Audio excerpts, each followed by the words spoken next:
My wife, Carol, and I are in trouble because of the epidemic. He got fired, and my income has plummeted. We have a child, Marcia. It drained our savings. There is also a cat to raise. Don't want to be homeless. We were scared, and one night we were sitting at home. He said to create an account. I thought it was a joke. His face grew serious. Said he was serious. I trust him. I love Carlo. And to be honest, we need money. And we talked a little bit more about it. Speaking of where our boundaries should be, we agreed that he suggested mukbang. I agree. It doesn't seem to hurt. It doesn't hurt at first. We are in the vacant office. A camera is set up against the table. Every other night, he orders takeout. They shoot and eat. He will post the video all over the internet. And it went on uneventfully for a few months. He orders his own takeout, eating in another room, while others eat at the table. That's not bad.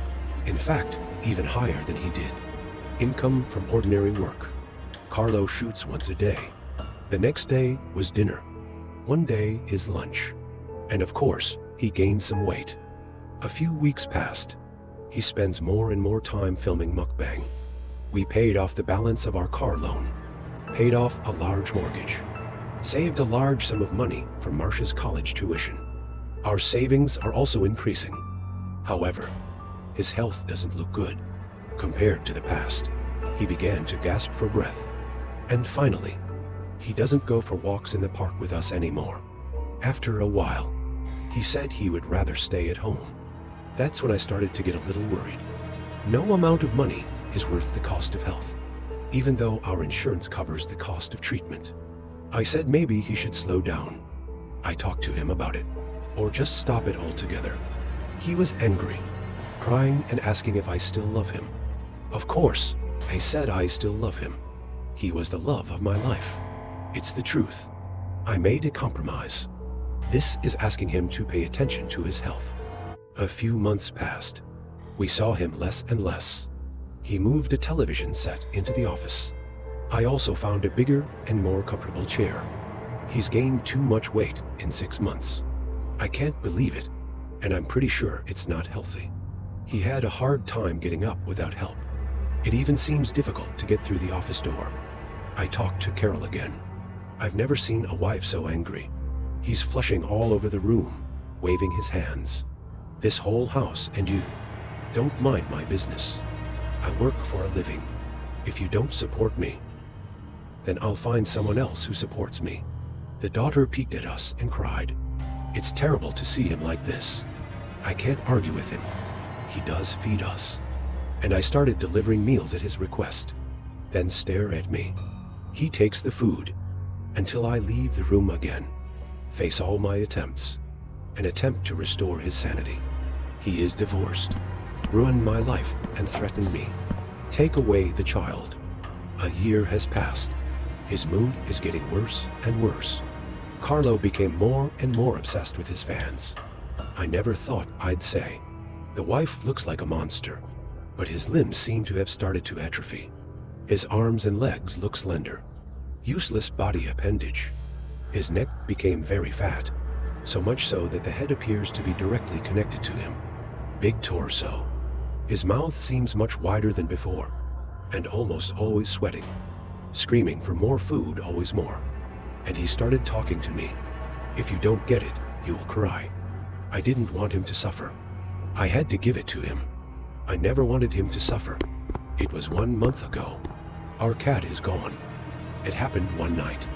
I was in the playground with Marcia. Carlo texted me. I'm hungry. Bring me something to eat. Right now. I texted back that we were in the park. I'll be back in about half an hour. I'm starving. When we went home, brought him some big pizzas. Our cat is a bit timid. Until late that day, I just found out he's gone. I thought we forgot to close the windows. He's getting out. Carlo's limbs are looking shorter and shorter. Degenerate with him. He doesn't look like my wife. Maybe it's not my wife at all. The second week, checking our account for the first time. I have been for a long time. His savings were gone a month ago. He doesn't listen to anything I say. I said he needed to see a doctor. He can't get up. I started to reduce the amount of food I gave him, but that didn't seem to stop him from gaining weight. The rate at which he gained weight is now visible to the naked eye. My actions will only anger him. His face will turn red. Saliva spurted out of his big mouth. A twisted roar. He would stretch out a shriveled arm, screaming at me, eyes wide open, full of anger, locked in his huge head. His hair started to fall out. Last day, I was terrified. I haven't had time to get food in for him yet. I heard him screaming, and he called out to our daughter. Marcia went in. I'm worried. It never came out. And I opened the door. I saw Marcia's feet, lying at the feet of the monster who used to be my wife. He ate my daughter. God, he ate my daughter. And when I saw him, I was paralyzed. The monster saw my terrified expression. I don't know what happened. After I saw this monster devour my wife, it moved for the first time. I don't know. The wife was devoured a few months ago. He got up from the edge of his chair, dragged his body towards the door. He can't get through the door frame. The door frame is quietly pressed against him. I'm not over it yet. The door frame of the office starts to sound terrible. The squeak bulged out, and I ran. I got in the car. I started the car. Now I'm outside. My daughter. What's wrong with my wife? What should I do?